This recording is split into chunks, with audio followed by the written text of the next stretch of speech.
Hello everyone, welcome to True Zero Emissions, where the goal is community connectedness and and worldwide peaceful communication and collaboration. I'm trying to remember what I wrote in the comment in the community area, and at the moment I couldn't remember exactly what I said in there. But worldwide solution-oriented worldwide collaboration, something like that. It's where we're all in this together. We all want the same thing. We all want our basic needs met. We all want clean energy. And the idea is that we create it for ourselves in our own life and to not be distracted by any kind of narrative or story that might indicate otherwise. So it's just bringing, the change is how do we improve our lives, the quality of our lives, improve the energy, the quality of the energy we use in our lives, right? And voting with our money. When we spend money, that's a vote. Every dollar we spend is a vote. Okay, guess what? This is very exciting, I'm using the negative energy oscillator. Now I know that, for example, I've purchased battery rejuvenators on Amazon and on the internet before in the past. And now, as with anything, things are made differently. There's different quality of products. There's different products. And this I purchased. I attended the Renaissance Charge energy harvesting conference in Dallas, Texas. It was absolutely wonderful. Highly recommend going to any of Rick Friedrich's conferences. You will learn so much.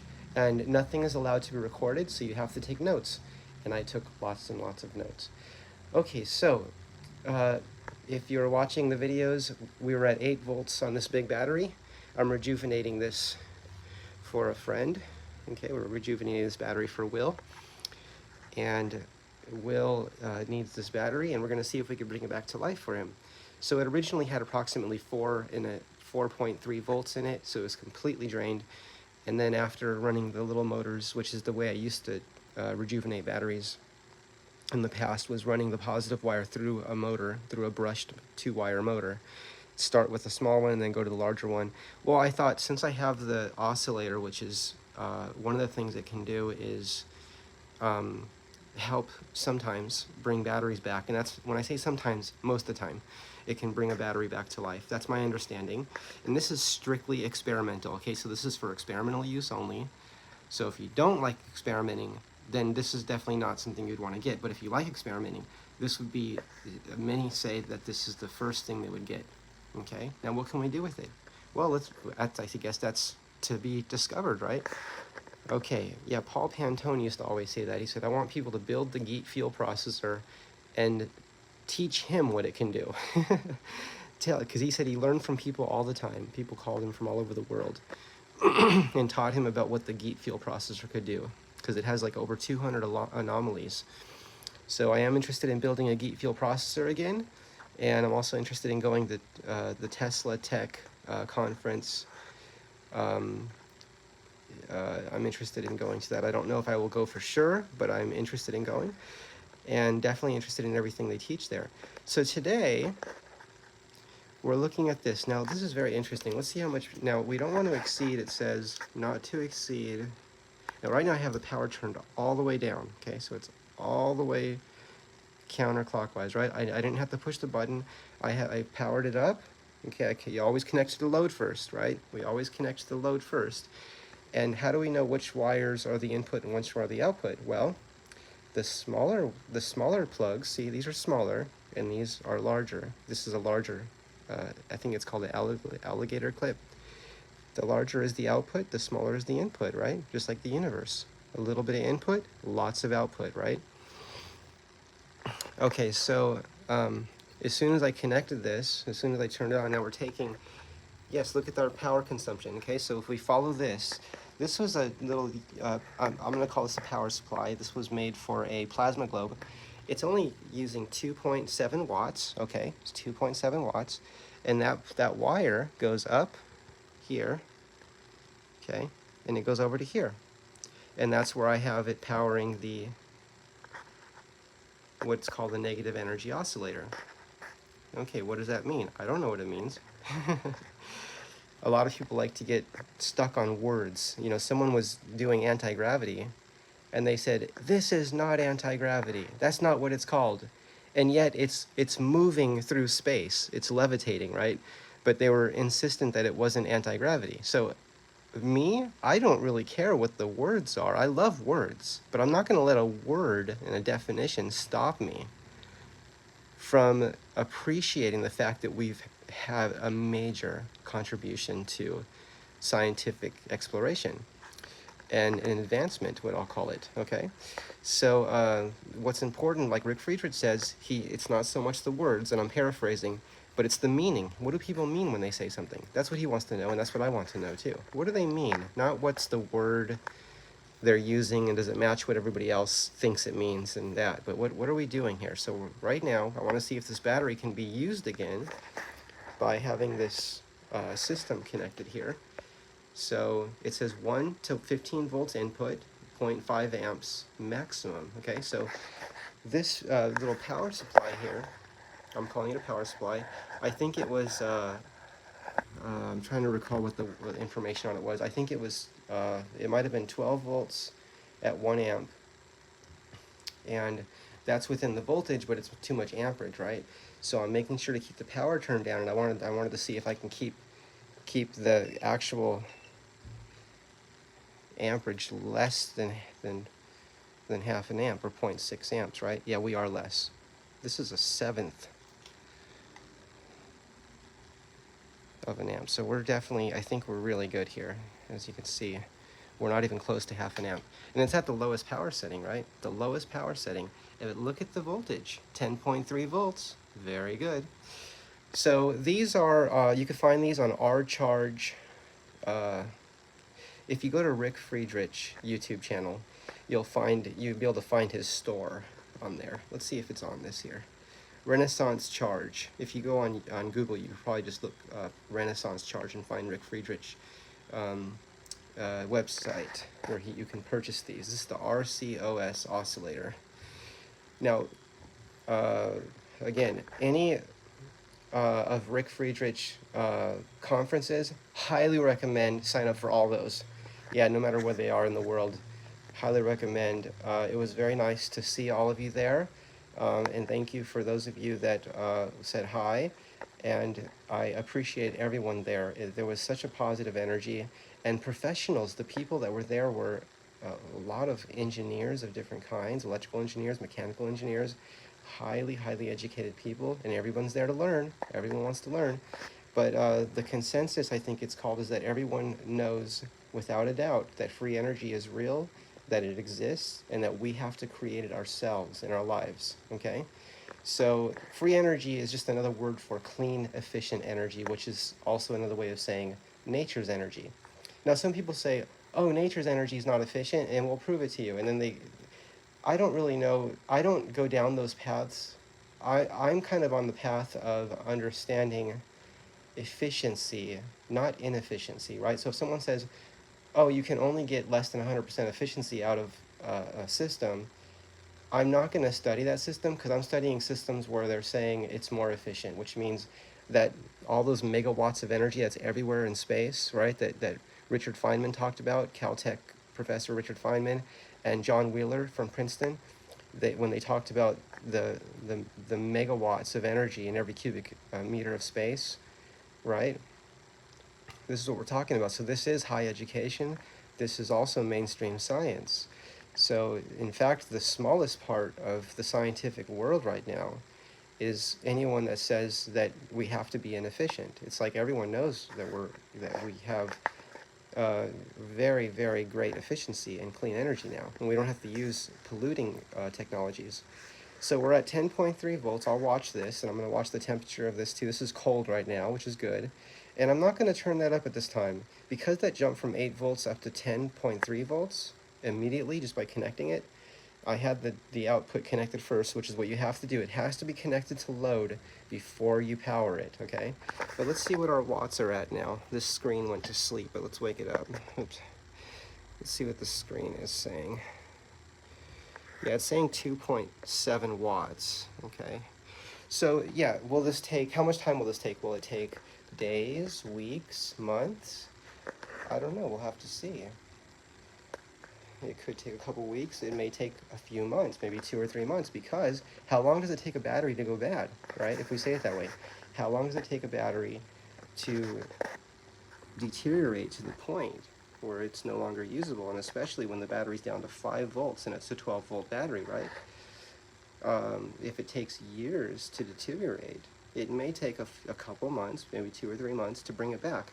Now with this technology, this experimental technology, will it take a couple weeks? I don't know, I'll have to see. So we'll keep making videos on this and we'll monitor this and watch it.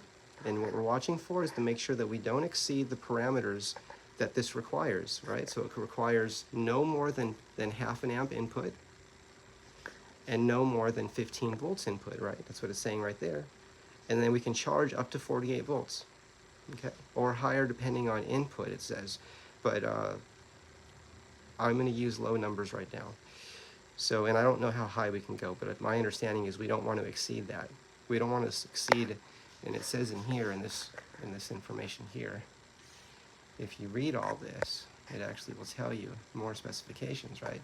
The top there is just saying the small clips are the input and the big clips are the output, right? Just like the universe. And then here it says, connect output first. That's very important. Okay, everyone, just wanted to share with you this journey. Have a great day, and happy experimenting, safe experimenting. Always wear your safety glasses, and always be extra careful, and make sure you take notes. And I look forward to learning from you in your videos. Okay, bye everyone. Have a great day. Bye. Oh, before we go, just real quick, let's read this again. Let's read how much power is going out of this. Now, meters are measuring waste energy, right? Okay. But Tom Bearden said the waste is equal to, or one of the things he said, 'cause he said many things, that waste is equal to the energy going through the circuit, so we can read it, right? It's like a mirror, right? That means we're wasting half the energy, though. But with this system, I think we're more efficient. I mean, how are we going to bring a battery back at 2.8 watts, right? If it does, if it works, you know, if it does work. And my understanding, and I'm not recommending anyone do this, but I'm certainly going to do it, is that we can rejuvenate any battery, and we can make any battery last without end through, I think it's called impulse charging. So this was the bad battery from the Dualtron Thunder, right? This is the bad cell. Right, this is the one that went bad. And we think it was because it might have had a bad connection and then got hot from the bad connection, and then when it overheated, that caused some problems. But I'm interested in seeing what happens if I charge this with this kind of system. Now, because it's lithium, I'm going to have to watch it at all times. Watch temperature, and also make sure I don't harm this. So I don't want to harm this or the battery. So we watch temperature and voltage, and we're not going to overcharge a lithium ever, okay, right? We never, ever overcharge a lithium battery. Now, if we study gbatteries.com, they are using high voltage pulses, if I call them that, and please confirm for yourself, but it's my understanding that they're using high voltage pulses to charge a battery, but never exceeding the battery's parameters.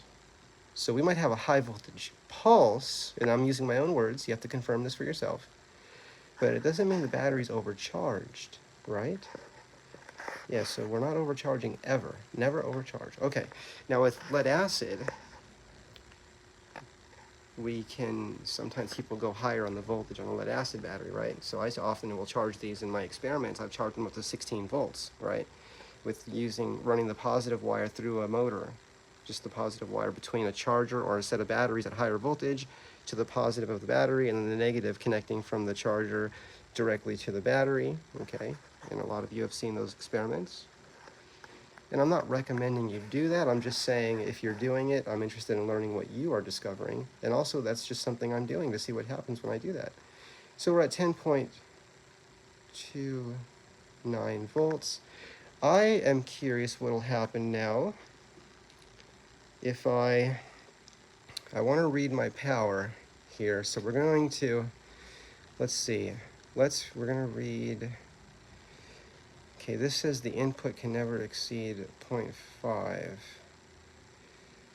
Right, so I'm going to put the amp meter on.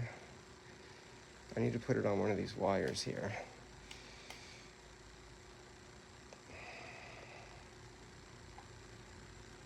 Right, okay. What's it reading?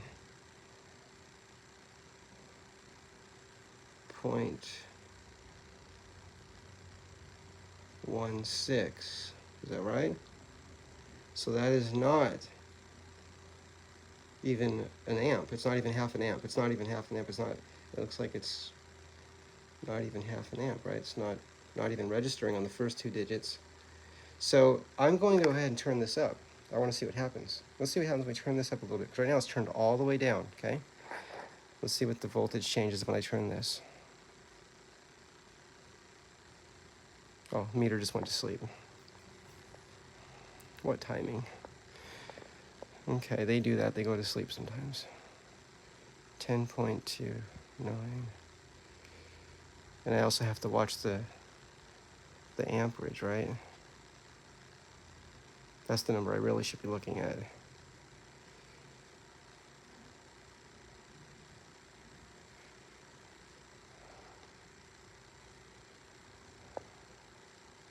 I don't know if you can see the amps there. So I'm turning this up right now. Okay, our voltage went up a little bit. The amperage doesn't appear to be changing. I mean, it's moving a little bit. It's not going up significantly. Okay, let me turn this back down. Okay, well, it doesn't seem to be affecting much how much the amperage. I'm going to leave this low, though. I'm just going to leave it low because when it was off, it was at 8 volts, and I just connected it, and it went right to 10. So I'm just going to leave it on the lowest setting and let it run. I'm not going to disconnect these wires. This must always be under load. I think I can instantly burn it out. If I disconnected the load from it, which is the positive or the negative, anywhere between the load and the system, I think it would instantly burn out. It could burn out the system, so we don't want to ever not have that on load. First thing you do with these, connect it to a load. That's the first thing you do. I think Rick Friedrich is having the next conference. I don't know if it's in Germany or where it is, but highly recommend going to those. It's really wonderful, and there's very limited seating. I think there was 29 people there approximately, and people were coming constantly. A lot of people came that wanted to go to that conference in Dallas, Texas, and the class was full already, you know. So if you want to get your tickets, make sure you get those, because you're going to learn a lot about what Rick Friedrich referred to as energy harvesting and free energy research is one of the words I'm also using myself. And John Bedini referred to it as radiant free energy research. And don't forget to study Everything by Thomas Bearden, John Wheeler from Princeton, and John Wheeler, and then the gentleman from Caltech, Richard Feynman, Nobel Prize winner, right? Yes, when we're talking about megawatts of energy in the space that my hand exists within, and the space around my hand, and the air we breathe, that's a lot of energy. So anyone that says there's no energy, we just have to do more studies and more reading and more research, that's all. All right, everyone, have a great day. Bye-bye.